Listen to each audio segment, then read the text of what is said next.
Rockets were able to select Thompson in the draft last night. And they were also able to get Cam Whitmore at pick number 20.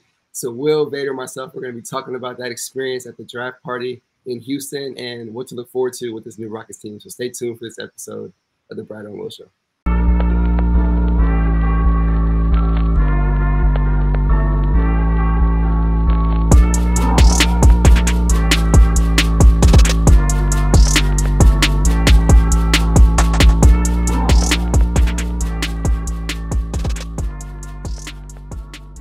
All right, and welcome back to the episode of the Bradeaux and Will Show. I'm your first host, as always, Will. You can find me on Instagram and Twitter at Bias Houston. Bunch of stuff to talk about now that the draft is over and some of these coming up. So tap in if you don't want to miss any Houston Rockets content. I got you covered over there. I'll quickly shout out the Bradeaux and Will page on Instagram and Twitter, and make sure you guys continue to like, comment, and subscribe. We appreciate all the support. What's up, Brad? Yeah, man, as always, y'all know where to find me. Bradeaux NBA, Instagram, Twitter. Make sure to subscribe, and we running it up. We're getting close to 1,000. We appreciate y'all. And yeah, man, for today, we're just excited. We got our guy Vader on the show. We were all in Houston last night for the draft party. It went extremely well. It was a parade at pick 20, and it was a parade at pick 4 as well. But Vader, we're gonna be talking about this draft experience. Yeah, man, we're excited to have you on again. But go ahead and plug yourself and let people know they can find you. All right, yo, it's Vader. You can find me at Vader_H-Town on Twitter and on Instagram for your Rockets, Texans, and a little bit of Astros related news. Yeah, let's get right into it, man. Yeah, let's get into it. And Will, man, we'll kick it to you for one. Again, it's cool just to see the city rejoice around a guy like Thompson. We're gonna start with Ahmed first. What are your thoughts on Ahmed coming to the city, Rockets point guard of the future? Yeah, so I think if everybody's been kind of keeping up with the spaces and kind of what's going on with Twitter lately, I was all in on Amin from the lottery, right? Like when we got pick 4, instead of everybody wanted Wemby, everybody wanted Scoot, and obviously I want those two guys as well. But when that didn't happen, and we got pick 4, I knew that meant that there was a really good chance that Ahmed Thompson was going to be a Houston Rocket, and that's why I had maybe 20 minutes of man, we didn't get Wemby. Oh man, we didn't get Scoot. But then after I kind of got over that initial disappointment, I was like, man, we're still gonna be good. We're still gonna be getting, in my opinion, I thought Ahmed Thompson was the 3rd best player in this class. So we're still getting a really good, talented player. He's still gonna come in and fulfill the need, of a floor general for this team. And he's somebody who, a lot of experts, I believe myself, I think Ahmed Thompson has the highest ceiling in this class outside of Victor Wembanyama. So man, we got a really good player. Once again, if you keep him with the space, that I had a little scare the other day. I thought we was going to end up with Brandon Miller, and then that was you're also going to hear a different version of me today if that's what had happened. But yeah, I wanted Ahmed Thompson the whole time. I thought he's what this team needed. I thought that he has, like I said, the upside to be a star in this league. He's going to pair very nicely with Jalen Green, Jabari Smith, and Alperen Sengun, and the rest of the young guys we have on this roster.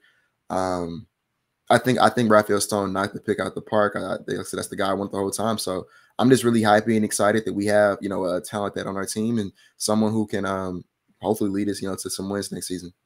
Yeah, Vader, what are you thinking, man? We're trying to downplay how excited he was. I was with you yesterday, bro. Brad was with you yesterday. Let's. Hey, but be honest with the people, man. You know what's crazy, and y'all gonna hate me for it. I was more excited that Brandon Miller went 2 than I was that Ahmed Thompson went 4. Because at that point I knew what Brandon Miller going 2 meant for the Rockets. But I was just like, man, I beat those allegations. I don't got to worry about that. I was way more happy. And obviously we're gonna talk about what happened at pick 20. That was also the moment I was really excited. But no, I'm on cloud 9 right now.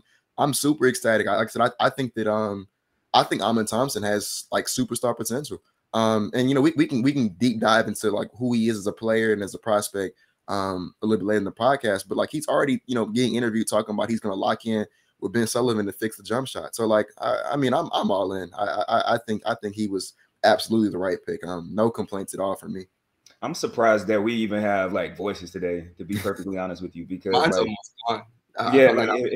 if you were in Houston and you did not pull up to the Rockets draft party, the draft event yesterday, you missed out, man, because they not only did they like accommodate us very well and they put on a good show, but like the vibes were really good. The atmosphere there was great. It was just like it was a very memorable experience. And one of the coolest things is especially like just being around other passionate fans, because like, let's be honest, this team has not been good in the past 3 years.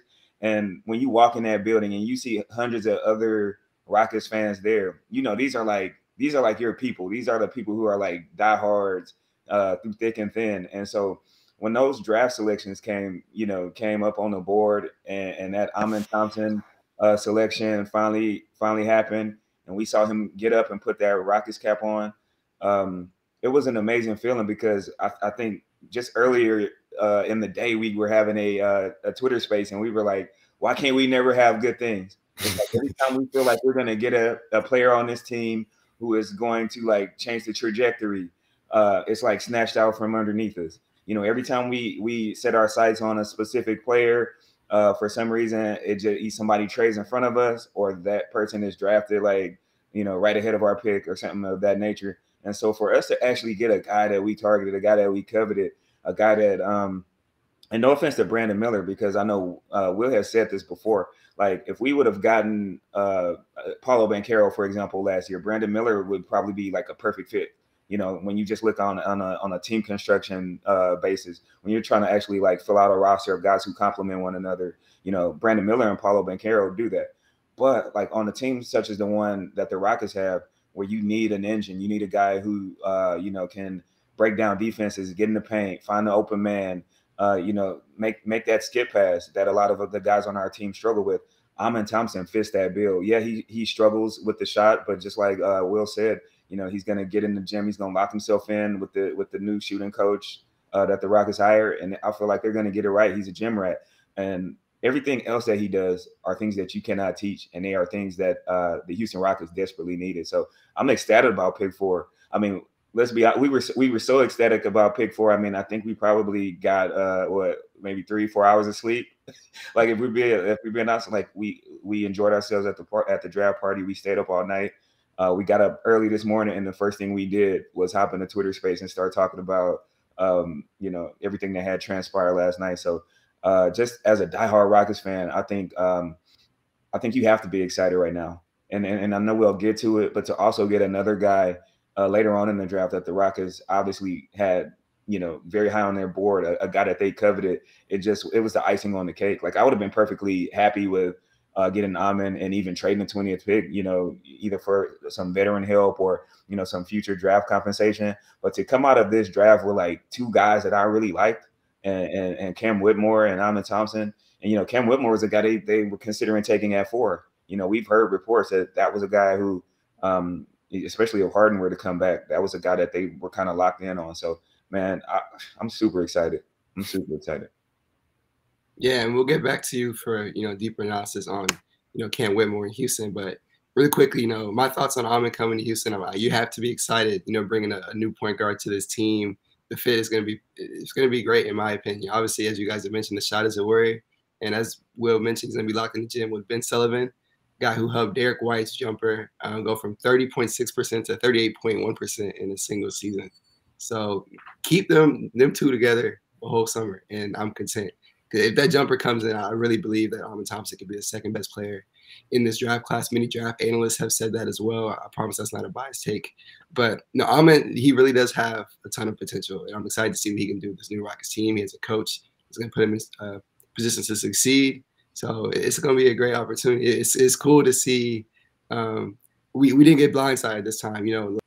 Last year we were all blindsided at the draft, for the 3rd pick. And then this time around, everything went according to plan. And it went even better at pick 20, which I'll dive into as well. But we're going to kick it to Will first, man. I want to say one more thing on the situation with Amin, right? And like Vader said, I feel like I'm not displaying my enthusiasm enough with the pick. But I did also want to address some of people say I hate Brandon Miller, and I want to explain, because I think Vader kind of touched on it a little bit, and I want to expound upon why I feel that way. It's not that I hate Brandon Miller. I think Brandon Miller is somebody who can be an all-star in this league one day. Like I don't think he's a bad basketball player by just imagination. I think when you look at what he brings to the table, 6'9" wing who can shoot. But you know, part of my problem with him is I think he gets a little bit gassed in his other aspects. I think he's a great shooter, but I think people attribute elite defense to him, and he's not an elite defender, right? People attribute like, you know, great playmaking to him. And he's a great playmaker for his position and for role, but he's not running an offense, you know. So I think that what happened is people look at him, they gave him traits that he does not have, and that's why I'm like, well, nah, he's not. You know, when we were saying he did go over Scoot Henderson, right? And I don't think that he's better than Scoot Henderson. Like I said, I think that Amen Thompson's also better than Brandon Miller. And if you think I'm capping because Amen's a Rocket, it's on my page. I've documented it. You know, the whole season. I thought Amen was the third best player in this class. But yeah, like I think that people attributed skill sets to him that he necessarily did not have, or they accentuated skill sets that he had. In like put him, like I said, he went too. And I think that Scoot Henderson, like, we can debate all day about Amen and Miller. I think Scoot Henderson is clearly the better talent of the two. And it's specifically for the Rockets. I think Vader touched on it with Paulo, right? With Banchero. If we had got Banchero last year, that's somebody who can be an engine, who can. I do see like superstar upside in Paulo Banchero, right? If we had walked away with him last year and you had Jalen and Şengün and Paulo, right? That's enough, you know, swipes at a potential superstar talent to where I'm comfortable saying, okay, like this year we can just settle for all-star talent, not superstar. We can just get all-star talent this year. But we didn't get that last year. I think we got all-star talent in Jabari Smith, right? I don't think we got superstar talent, and we for sure didn't get an engine with Jabari. Jabari is somebody who needs to be set up. He's not creating it for himself or for others, and so I didn't want two of those guys. I didn't want to have in back-to-back drafts two guys who were pieces that need to be set up. Now, you know, to be fair to Brandon Miller, he is a much better creator than Jabari Smith. I'll be completely fair to him in that front.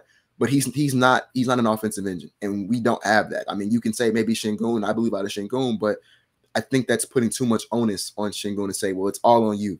And if you don't deliver, if you don't become the offensive, you know, engine of this team, then, you know, we fail. Like, now I think that's unfair to put it on Şengün. So now we do have Amen Thompson, you know, 6'7" point guard who can be, you know, I think him and Şengün are going to work well in running the Rockets offense next season, and you know, for future years to come.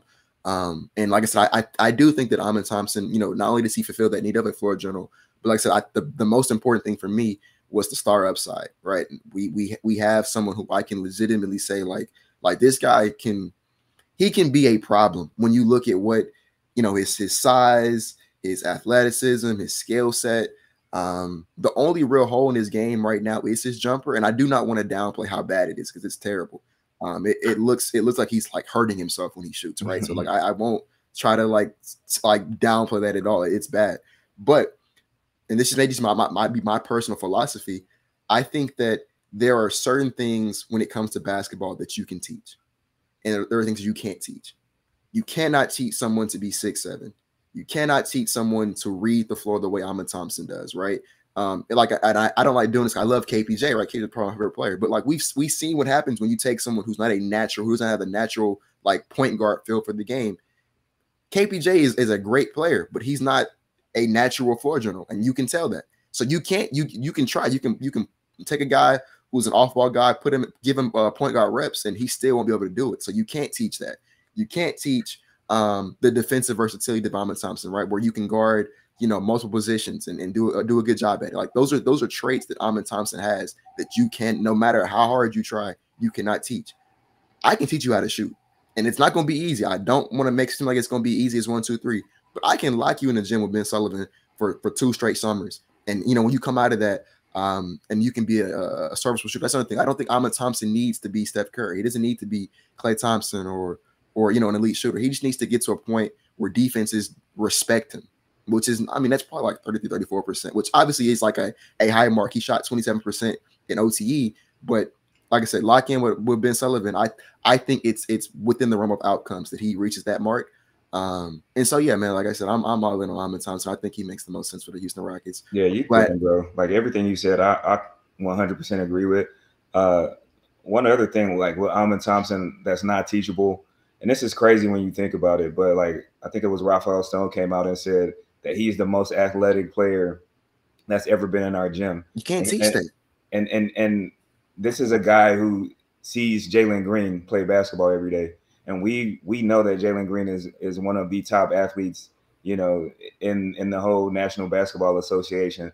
So for Amin Thompson to come into that gymnasium and wow them, I think that says a lot, man. So like you cannot, like you said, you cannot teach that. You cannot teach his height. You cannot teach his wingspan, his vertical, some of the instincts that you see him play with both offensively and defensively, which kind of makes him like a really tantalizing prospect. And I can kind of see why, like we've also heard reports that the Rockets pretty much had Amin Thompson and Scoot Henderson like ranked in a similar tier or the same tier even. And I think the main reason for that, and I've said this before, like before we even got into this, the fourth pick or whatever, but I had posted on Twitter like months ago that I felt like if Amin Thompson could develop a any kind of semblance of a consistent jump shot, it don't even have to be like a great shot, but something just to keep defenses honest, such as like what Ja Morant does, what De'Aaron Fox does, you know, guys like that. What you know, Russell Westbrook's shot is well documented that it's not great, but he's had years where he's at least been a threat from there, right? And then like if Amin Thompson is able to do that, like you probably have the second best player in this draft just because of his size, because of his switchability on defense, and then all of the things that he's going to provide for you offensively. Like I'm just like I think this is the first time in a while that I've actually really been super excited about this team. You know, I want to touch on one more thing, then I'll kick it off to the Cam Whitmore discussion if you're good, Brad. But well. the I want to touch on like one of the also biggest concerns, right? There's two concerns with Amin Thompson that I've heard his deniers say. It's the jump shot, which we talked about. Definitely is a work in progress, but it's not impossible. We've seen it done before. There are guys who come into the NBA with broken forms, broken jump shots, and are able to transition. Like I said, the beauty about Amin Thompson is his game does not need him to be a great shooter. It needs to be a serviceable one. So I definitely think that's within the realm of outcomes. But yeah, that's the first critique. Second critique is the competition level, right? It was OTE where he was playing against high schoolers, right? That's what everybody was saying. And my response to that is two things. One, yeah, he's playing against, not necessarily like the college talent of the NCAA or like Scoot was in the G League, Wemby was overseas. Like he's not playing against that. Although that was my second point, was that he did play overseas last summer and was still just as effective. I think he put up like 17, 9, and 4, something like that off the top of my head. From that OT, and his efficiency was pretty good. And he was efficient too. So like he was still able to be a man amongst men against grown men. You know what I'm saying? So that wasn't a problem for him. That was my second point. But my first point was like, that's true, but it doesn't like the best college athlete goes to a high school gym is going to stand out too, right? So it doesn't matter that he's standing out against high school high school talent. That's what he's supposed to do, right? The athleticism, he's not athletic for a high schooler. He's athletic, period. And like that's something you can measure. You can measure his vertical. You can measure his 0 to 100 speed. You can measure stuff like that. And it's when you measure, it's up there with the best of the guys in the entire association. You can measure his court vision, right? Like that's something that if you're playing, in the rec or in college, like you can measure that stuff. That's something you can tangibly see, and like that's something that's going to translate. So I don't look at Amin's game. There's nothing that he did last year that I don't see him being able to do in his prime in the NBA. Like that I think his game completely translates. So no, man, it doesn't like the competition level honestly bothers me less than his jump shot does. That's something that doesn't really concern me. And a lot of times when they bring these guys in for these workouts, they have guys there that they want them to work against. And so it's not like, they had like somebody's like junior varsity high school team up there to like scrimmage against these guys or work them out. They have their best guys there. They might even bring in some players to go against. And I think it just really speaks to how good they are for them to play in that league and go the Thompson twins I'm talking about. They went 4th and 5th in a draft that had some really good players. So yeah, I'm not worried about that competition thing at all. I think he obviously is going to have some growing pains. He's going to, some of the passes that he throws, which are like insane, like completely like across the court, across his body, in the air. Like he may learn that he can't do some of those things, but I believe in the talent, and I think he's going to figure it out because he has a special court vision. He has a special like ability to know where people are on the floor. And those are just things that you cannot teach. Those are things that are innate to you as a basketball player. And most guys don't have it. Like the guys that you do see have that are like very special passers. And I do believe that he is that. I think, like I said, he's just going to have to, get up to the speed of the game. But like, that's for anybody coming out of college, or, you know what I mean, coming from an overseas program and coming over here. Like the NBA is just a different game. And so, yeah, like, I think the worry about Amin Thompson going up against lesser competition is just kind of like it's just kind of a little overblown. Like you said, the shot probably is a bigger concern, but like you have one of the best coaches in the world, who can help him iron that out. So, and one of like a jumper, there are so many basketball like traits that you can teach to develop. A jumper, once again, I'm not saying it's easy, but it's one of the easier things to teach. It's hard to teach someone how to dribble the basketball. It's hard to teach someone. What else is he missing, Will? Other than like, if you write everything that he's good at and bad at down on paper, like what else is a negative? I think you touched on it, Vader. If he shot like 31% from three this year in OT, he goes to, or I said he would go to, but I forgot who was picking to this year, so I don't know. But he would be the second best prospect in this class if he shot like 32% from three. So like that was the only, like at least for me, that was the only thing that was keeping him above a guy like Scoot Henderson, who I think is a bit safer of a prospect and also has tremendous upside in his own right. So like I think that what kind of helped me put Scoot over Amin was the fact that I can see, like, I know Scoot didn't shoot the best from three either, but like I know he's going to be a good shooter in the NBA. Like I have complete confidence in that, and I can't say the same for Amin just yet. But I mean, it's one thing we keep raving about him. The dude, another thing that we talk about with Jalen and Jabari, right, is on their scouting reports when they got drafted, it had the words "hard worker" on their scouting report. And that's the same thing with the Thompson twins, right? These guys are people who live, eat, sleep, die in the gym. You know what I'm saying? They're the guys you have to kick out, turn a light off, turn the AC off. Didn't they say that they had that he was like sleeping in the gym? Yeah, so they were sleeping in the gym. Like they're guys who you have to like take the basketball out of their hands.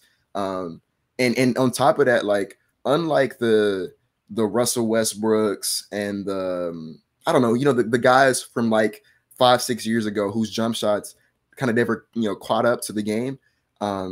Russell Westbrook grew up in a different era, right? The 3-point revolution hadn't taken over when Russell Westbrook was coming up, when he was developing, when he was I think like matter of fact, like when he hit his prime, that's when like we started teams shooting a larger volume of threes. Amin Thompson grew up in the 3-point era, right? He grew up with Steph Curry being launching half court threes and drain them, so he knows that, hey, like the thing that's going to stop me from being on the court all the time as much as I want to is my jump shot. He knows that. And he's someone who, like, he's already said he's going to lock in the gym, but he's a hard worker. And so like people compare him to Ben Simmons, right? Like I think that's not fair to him because Ben Simmons doesn't want to change his game. Amin tells you, hey, I need to get better at shooting. And he actually refused to shoot, which was why, like, and Amin will shoot. Coaches telling him to shoot. And that's kind of like a bizarre situation when your coach is telling you, yeah, I would like to see him, take at least 1 3 per game, and then he never does it.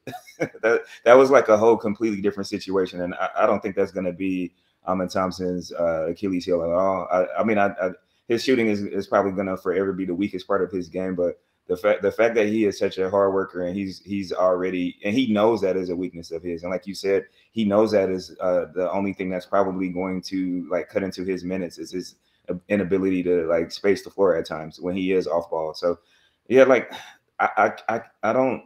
There are some people who are not like happy about this pick because he can't shoot, but I think I don't know, man. You just got to look at everything in this. There's more basketball than just shooting. Just look at everything else that he is going to bring to this team, bro. Like he really brings some. Like who else on this team right now does what he does? right? I mean, bro, Nobody. who in the league, like, just period, like, he has a extremely unique skill set. So I don't know. And, so, Brad, and did that's you? what we're banking Oh, on. So we're banking on that. And like, if you tell me I got a guy who, if he fixes this one thing, he has the potential to be a top 10 player in the and NBA. it's something that's fixable. Like, we have examples in NBA history of guys coming in with busted. Like, I mean, now once again, Amen's jumper is like one of the worst I've ever seen in my entire life. But Lonzo Ball came in shooting the ball like on the side of his shoulder. You know what I'm saying? Something crazy.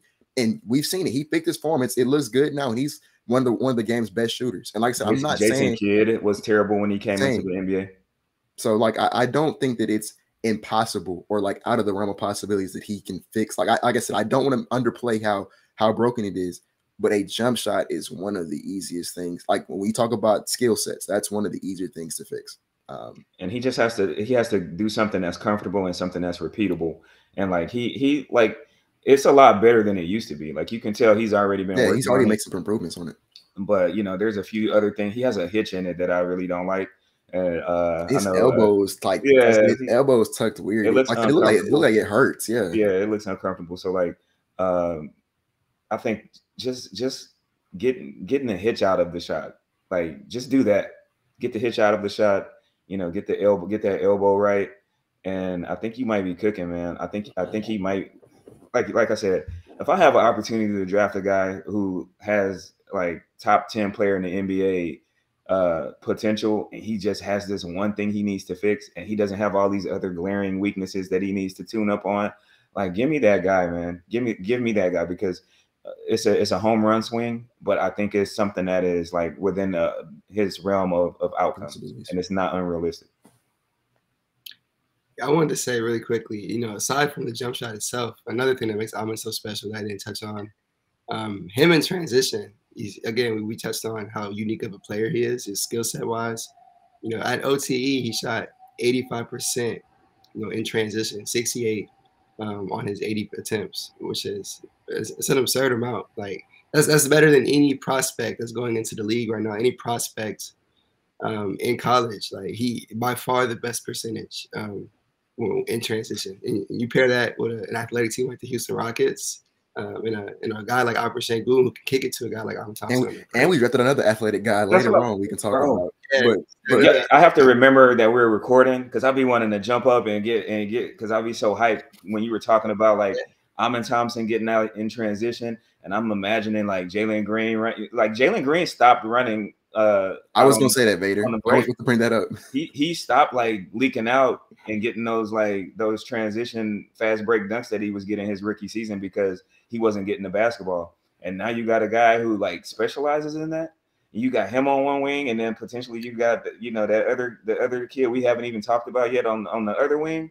Must see TV. And you know what? I think a lot of the rest of the NBA took notice too, because for the first time in a long time today, like, if you look at like any Rockets related news, media reports, things that the guys in the news and the experts are saying, they like, hey, we might need to start watching the Rockets.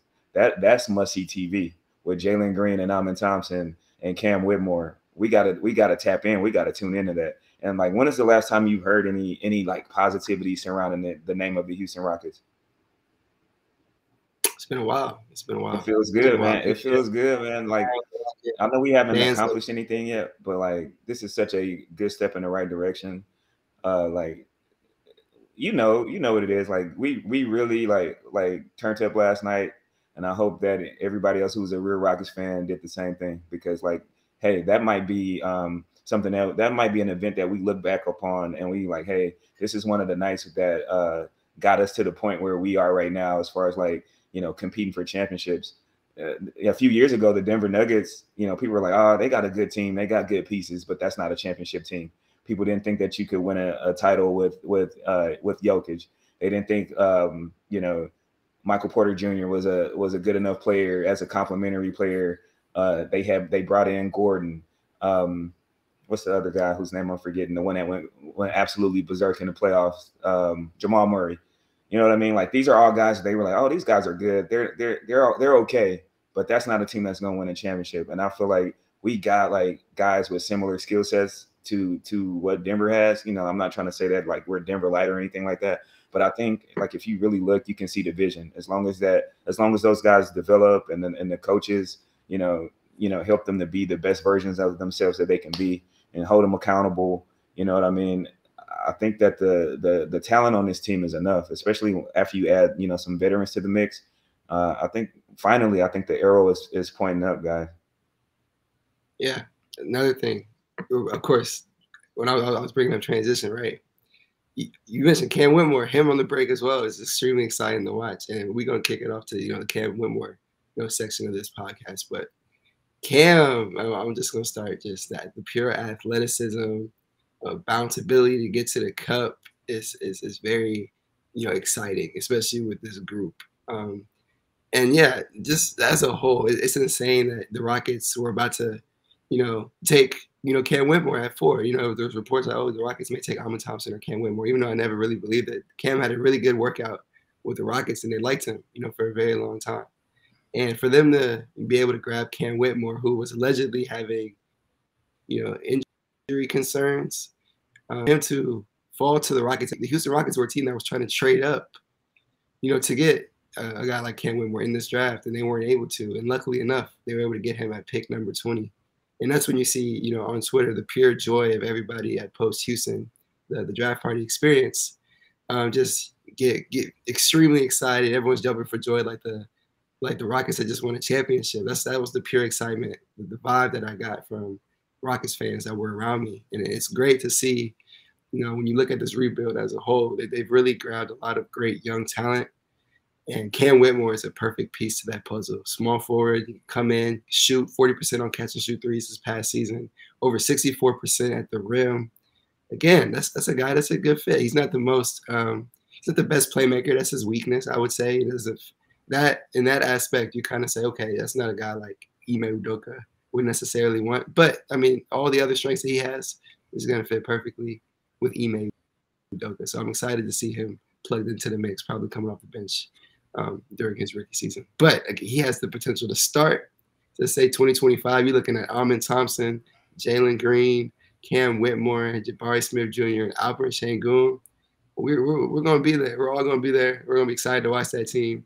And that's a team that, who knows, may mess around and get a championship one day. So I can't help but be extremely excited about the draft as a whole. You get Thompson and Cam Whitmore with this Houston Rockets team, and then they're going to take off. Now we're just going to see what they do in the free agency, because that's where I'm going to be most, you know, curious about, like, what they're going to do in that regard. But Cam Whitmore, guys, we'll kick it off to Will. Man, I know you were excited. We were all excited. Again, we were in the same place, jumping for joy, screaming.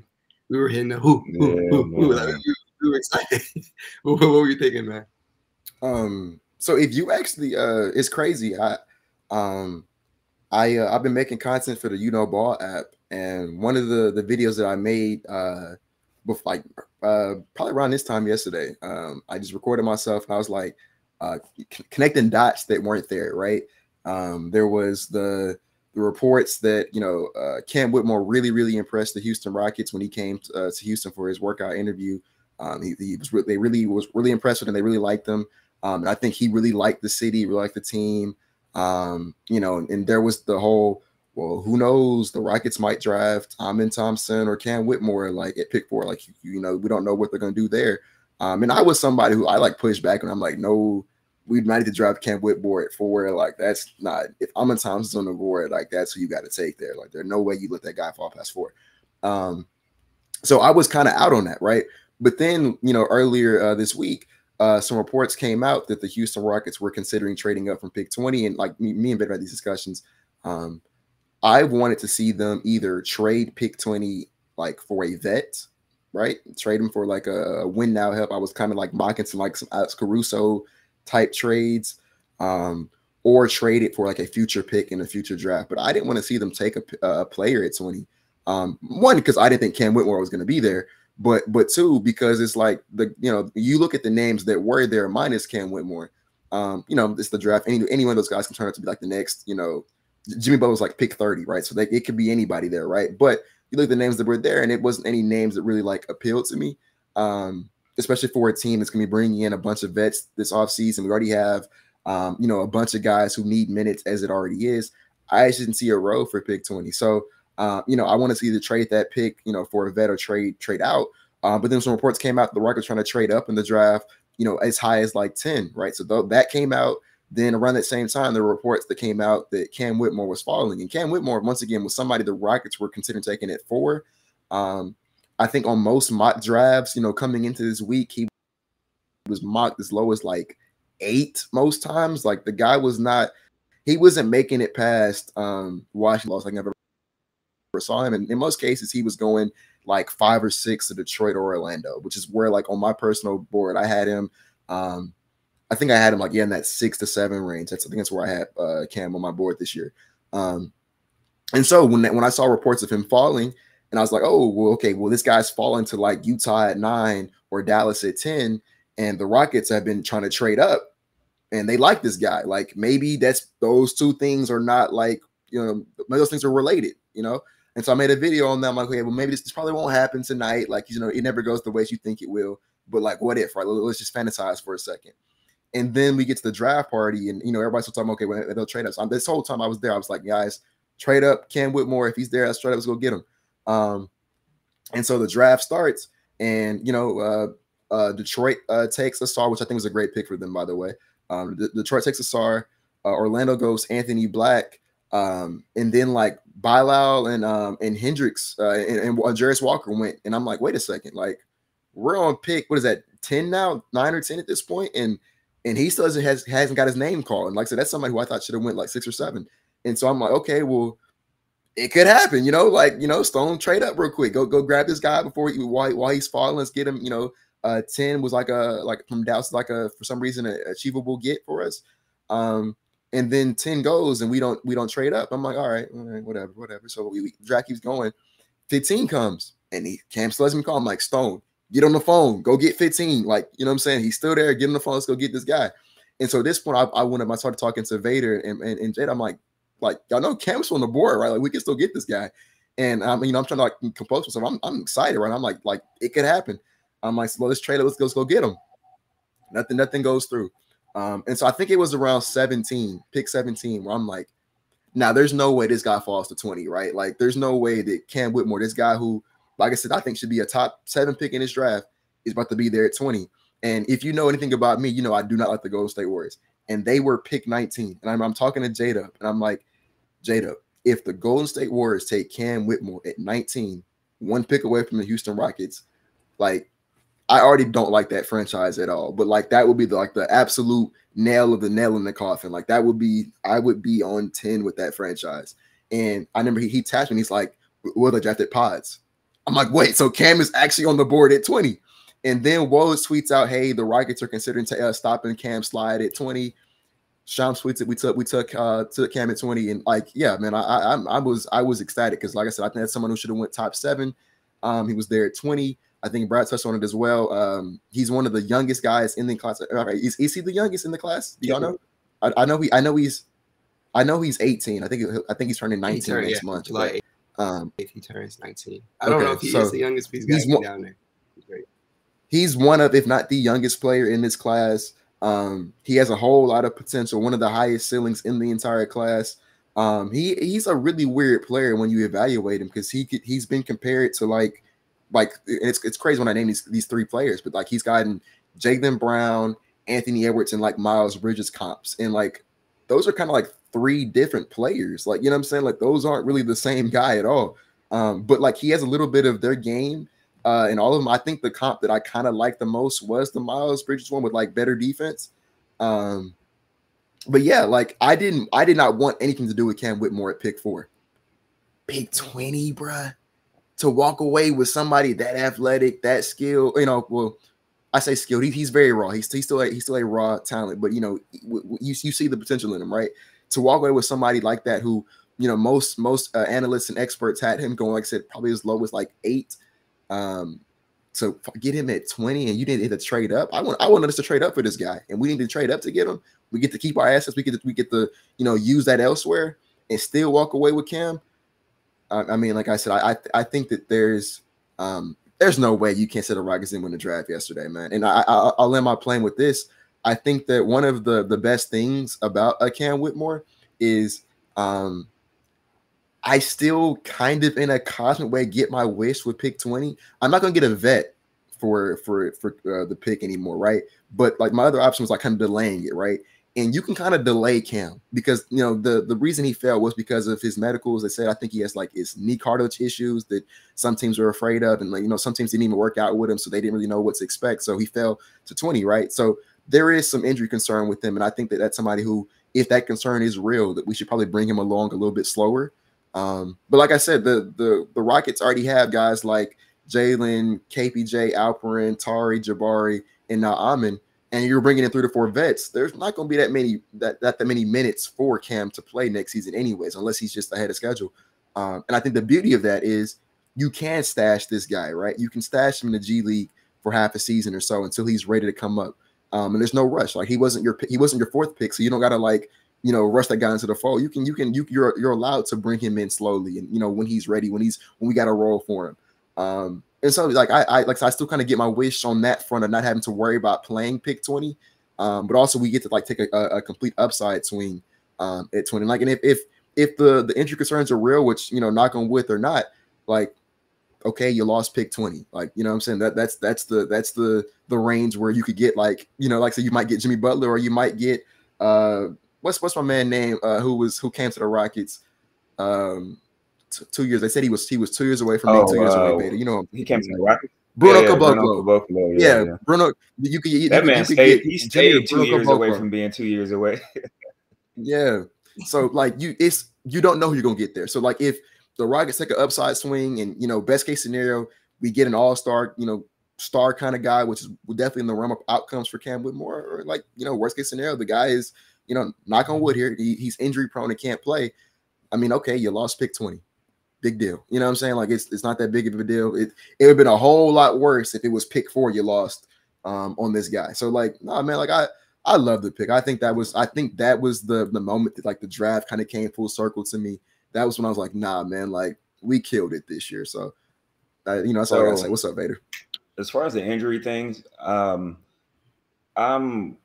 cautiously optimistic, and I'll tell you why.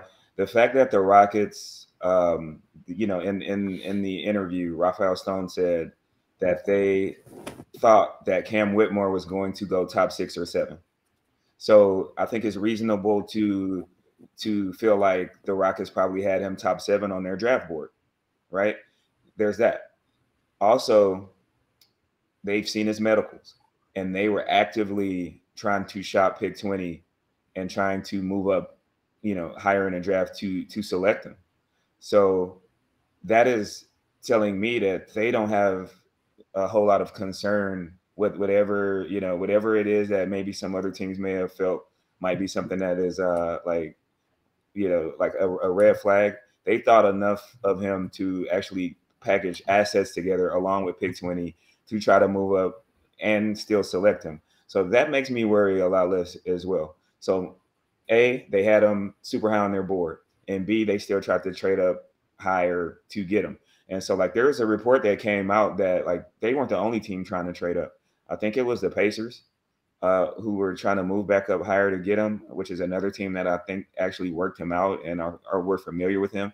So like you got 2 teams who were trying to trade up to specifically draft Cam Whitmore, and the teams between like 10 and 19 and obviously 20, because we had 20, were not trying to come off of those picks because they had, there were specific guys that they had targeted.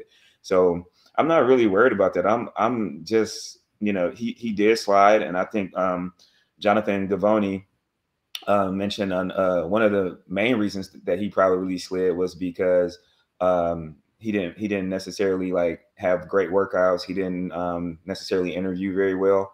And then there was also this thing about him not being a practice player. And so he doesn't practice hard, but he plays hard in the game. Like in the game, he's fully engaged. He plays hard. He gives you 100%.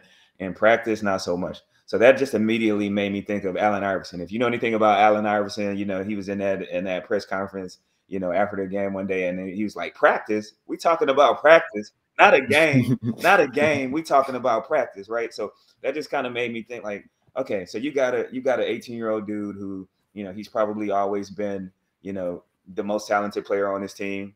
You know, he's probably not had to always go very hard.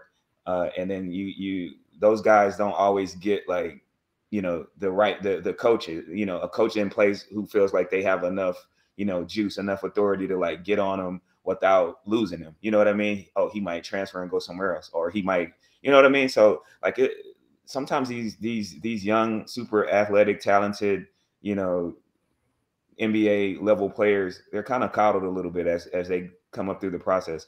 I'm not worried about that with the Houston Rockets. We know Ime Udoka don't play that. I'd be more worried if the coach was the previous guy we had, because that guy was really nice, and you know, like I don't know what he did behind the scenes, but you know, just from what we hear, you know, that's come out in the news since he's been gone about guys wanting to be coached harder, guys wanting to be pushed, you know, things of that nature. We're not gonna have that problem with Ime Udoka. Udoka is gonna be like, look, bro, if you don't practice, I'm not gonna play you. Like if you don't get this right in practice and like show me what you can do and actually get out here and compete at a high level, you're never gonna see the floor in the NBA. And what I also know is a guy like Tari Eason is gonna be going up against this dude every day in practice, right? Tari Eason is a guy who is going to we see what he did to Jabari like a few weeks ago, a week ago. Like Tari is going 100%, dog. Tari's going 100%. If KJ Martin is still here, I fully believe like KJ Martin is another guy that's going 100% in practice. Cam Whitmore is going to learn how to work.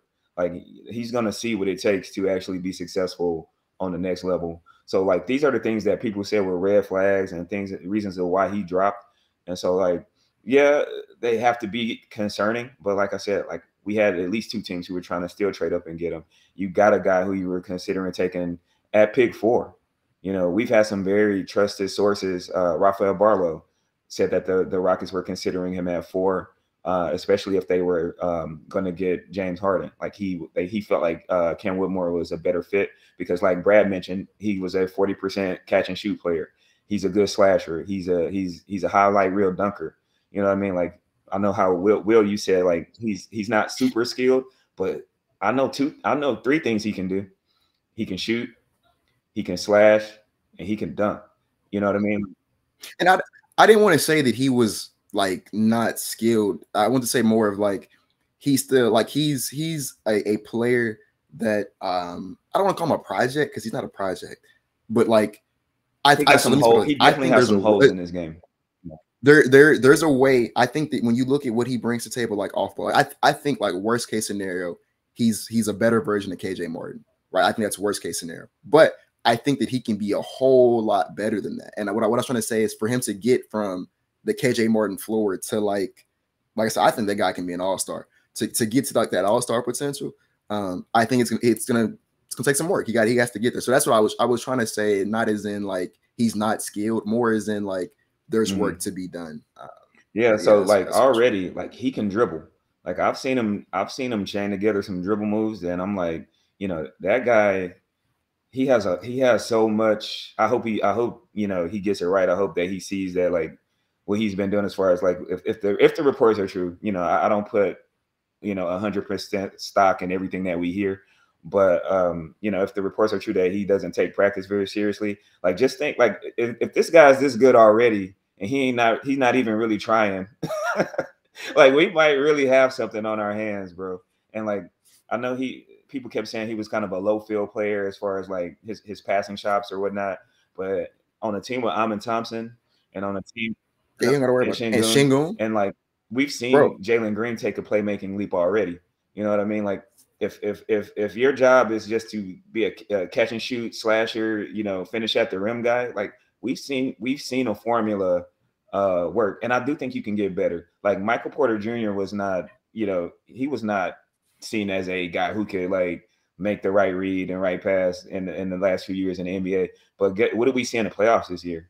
There were some games where I was like, whoa, you know, like Michael Porter Jr. has gotten better, dog. So and this guy's 18 years old. So it's really foolish to be like, oh, he ain't gonna never get better at that.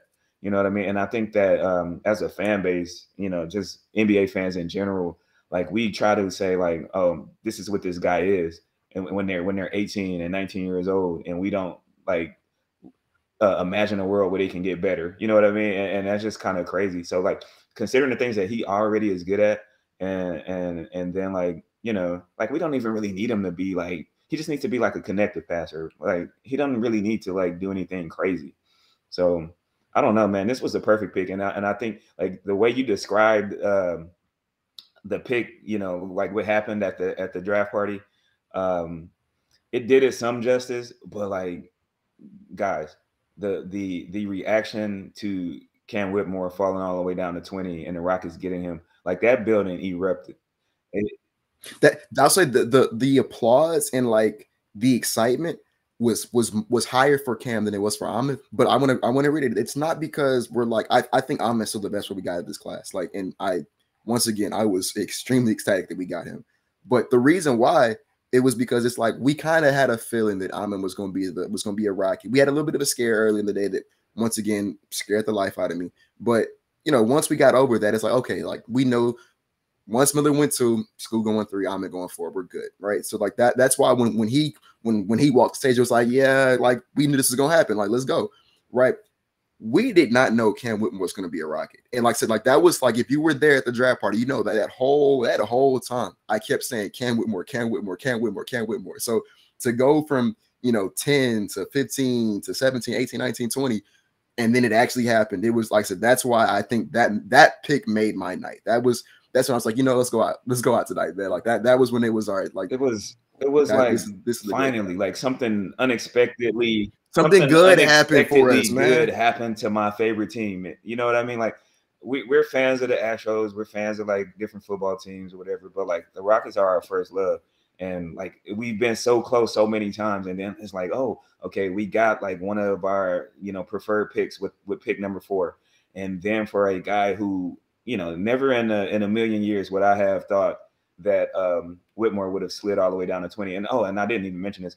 One of the reasons Jonathan Gavoni said that he possibly slipped as well was because when you're a draft prospect, you don't work out for everybody.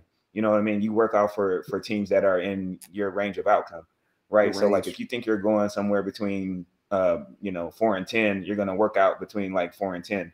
So he said that like a lot of the teams that passed on him didn't even have an opportunity to work him out. So they went with potentially went with players that they had in their building and that they kind of have fell in love with. And so like I'm stoked, man. Like this I don't think there was a better outcome than this. The only thing that could have potentially been better is if they were able to trade up in the draft from 4. But like I'm perfectly fine with Amon Thompson because like I said, I do believe that he could at least be a Scoot level player. And considering that, he surpasses Scoot in some of the measurable areas, he has the potential to even be better than Scoot, like if some things go right. And then we got a guy at 20 who the Rockets clearly had, top 10 on their draft board. So you just walk away from this draft. It's kind of, to me, I don't know how y'all felt on draft night for the Houston Texans when they drafted CJ Stroud. Yeah, and you're like, man, we got CJ. You're happy. You're content. And then next thing you know, they traded right back up and got Will Anderson, with pick 3. And so like this is a little bit different, but it was kind of a similar feeling because you feel like you're walking out of a draft and you feel like your team clearly got better. Yeah, and it's like if you sat there, and I said it in the space, if you watched that, I don't even want to call it basketball, but what we watched these last 3 seasons, just as as a fan, it was hard, right? There were times where I didn't want to watch the game that night. You know what I'm saying? Like I just didn't. I watched a lot of those games out of obligation, not out of like I'm excited for them, right? And then you talk about just watching them, bro. I had to make content for this team. You know what I'm saying? Like podcasts and spaces and all the different videos we put together throughout the season. That was not fun. Like I'll be completely frank with you. Like it was not fun. It was not. It was challenging at times to find the motivation to do it. And so it's like I've put up with all of that for these last 3 seasons.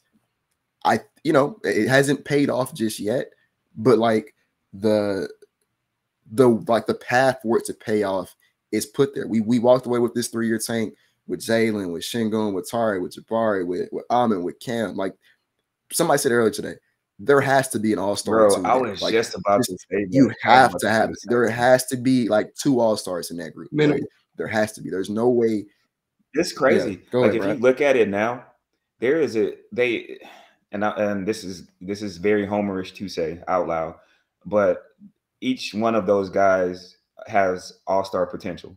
Thompson has all-star potential. Jalen Green, Cam Whitmore, Jabari Smith, and Alperen Sengun. Maybe not all at the same level, but I think that they all have. There's an avenue to where they could all be, an all-star player. So obviously they're not all going to attain that. But the fact that we have 5 guys who you feel like, okay, like at least one or two of these guys has to be able to hit their ceiling, right? Or at least come close to it. And if they do, they're going to be an all-star player. And so like now I feel like I can walk away from this rebuild and actually be excited for real, because like there's been moments where I've been having to like cope, and I've been having to like rationalize, okay, well, it's not that bad. You know what I mean? It could be this. You know what I mean? And now I can honestly say, like, I think that, like you said, after this 3 years, we did walk away with potentially a young core. And, going into the draft yesterday, I was not 100% sure, because yesterday we went into the draft and we were like, man, Jalen Green really got to hit. If Jalen Green don't hit, it's a wrap. And even though we believe in Jalen Green, like you said, it's a lot of pressure to put on Jalen. It's a lot of pressure to put on Alpy. We like, man, Alperen Sengun better hit, or this draft or this tank was completely worthless. Or you like, you know what I mean? Like we were in spaces saying these things, guys. We were in chat saying these things, like, Facts. hey, it's all on Sengun, it's all on Green, it's all on hopefully Jabari, you can have a massive shake back. But now we've walked out of this draft with like two top 10 talents. And so that you add those to the 3 that we already had. And then you still have a guy like Tari Eason, who, like, to me, like, Tari Eason is a guy who, he may never be an all-star, but he can be an all-star in his role. He can be one of those guys that we always refer to as like, man, he's a superstar role player. He's a guy who, like, he changes the outcome of games. He wins you basketball games. He, and like, Brad, you can attest to this. Like the analytics bear this out. Like the Rockets were a significantly better team when Tari Eason was on the floor last year. And it wasn't because necessarily he was just like this dynamite scorer or this highlight reel player. He just does all the little things that contribute to winning. So like the Rockets are in like really good shape right now. Yeah. And we're about to, wrap as a whole, but the excitement level I have right now for the Houston Rockets is at like a 25 out of 10. They aced the draft last night, walked away as the winners, in my opinion. Other fan bases will say the same thing, which is great to see, which we tested on this podcast as well. And I want to say it's good to see you guys yesterday at the Rockets event, see all the Rockets fans, see Rockets legends, chopping up with Vanessa, Ryan, legends like Joe Green, Calvin Murphy, and the list goes on. Amazing experience. If you guys have a chance to go next season, as you guys mentioned earlier in the podcast, definitely go. Even though the draft is going to be a little different, hopefully we're not back in the lottery. Maybe we're going to have Brooklyn's pick. We'll see. But as a whole, it was good seeing y'all and everybody else. But Vader, you can go ahead and plug yourself again so people know where to find you. All right, cool. You can find me at Vader_H-Town on Twitter and Instagram, and also check out the Rocket Fuel Pod with Lashard Brinkley. Y'all check out that pod. You guys got a pretty big special guest coming up, right? We're gonna have, was that we're today? gonna have not today. We're gonna have Craig Ackerman on, and we got to get you guys on. Matter of fact, that's got to be like that's the next big guest. Got to get you guys on there. Let us know. There you go. And then Will, of course, man. We'll go ahead and play. Yeah, I mean, as always, Vader, thank you for coming on the show. This is like the third co-host at this point. But you can find me on Instagram and Twitter at Bias Houston. Great draft experience. Like I feel like I didn't do a good job of explaining or vocalizing my excitement. But like Brad said, 25 out of 10. I think that I think yesterday went as good as it could have ever went. And it, like I said, it's made. It's this first step in making the last 3 years of this nonsense worth it. So it's almost 3 o'clock in the afternoon, and let me be honest, we turned up so much last night as far as like being excited. Like I'm surprised we're even up right now at 3 p.m. Bro, 12 hours ago I was not home, and I'm up alert right now. Like I think I'm off like 4 hours of sleep or something like that. But hey, I had fun. Hey guys, like it's almost like every time we hang out, it's like it's like a super memorable experience. I remember like the World Series after the Astros won, and like this, I'm gonna put these like, you know, kind of up there, like all the times that like we done kicked it, you know, after some kind of big event. Yeah, this is gonna be on my 1-2 for sure. The Astros one's gonna stay one for a while, Absolutely. but this Yeah. one, Until the Rockets, that was get crazy. theirs. When the yeah, Rockets when the get Rockets theirs, get their hey, first one, we might not y'all go gotta home be- that night. Bro, I'm not going home. It's gonna be a movie. But as always, guys, y'all know where to find me. Bradeaux NBA, Instagram, Twitter. If y'all still listening, we appreciate you guys. We're about an hour in. Make sure to hit that subscribe button. Again, we're closing in on 1,000. Really, you know, thankful for you guys for tapping in with us. But we'll be back soon. More exciting guests. We'll be covering the Summer League, free agency, all that good stuff is coming up. So y'all make sure to stay tuned for the Bradeaux and Will Show. And we thank you guys again for listening.